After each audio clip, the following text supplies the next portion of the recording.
આંખો માટે ખતરો, the silent danger to your eyes ગુજરાતીમાં. આ વિડીયોમાં અમે તમારી આંખો માટેના મૌન જોખમો વિશે વાત કરીશું. ફોનનો ઉપયોગ અંધારા રૂમમાં કરવાથી આંખો પર ગંભીર અસર થઈ શકે છે.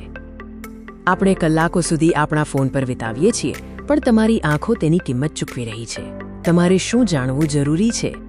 પહેલું જોખમ છે blue light exposure. Blue light તમારી આંખના અંદરના પડમાં પ્રવેશી શકે છે. ઉચ્ચ ઉર્જાવાળી બ્લુ લાઇટ રેટિનામાં પ્રવેશીને લાંબા ગાળાનું નુકસાન કરી શકે છે અને તમારી ઊંઘના ચક્રને પણ બગાડી શકે છે. બીજું જોખમ છે ડિજિટલ આઈ સ્ટ્રેઇન અથવા આંખ પર તાણ.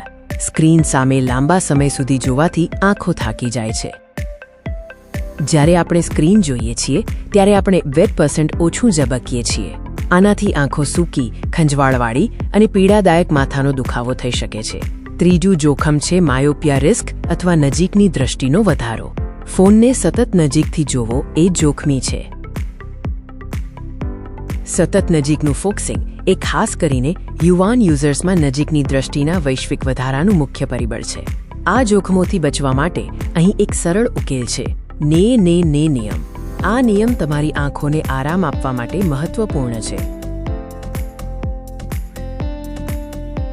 તમારી જાતને નત નિયમથી સુરક્ષિત કરો. દર મત મિનિટે, મત ફૂટ દૂર, મત સેકન્ડ માટે જુઓ. યાદ રાખો, તમારી આંખોનું ધ્યાન રાખવું જરૂરી છે. તમારી આંખોને આરામ આપો, તેમને વિરામ આપો, તેમની સંભાળ લો. તમારી આંખોને વિરામ આપો. તમારી દ્રષ્ટિ મૂલ્યવાન છે.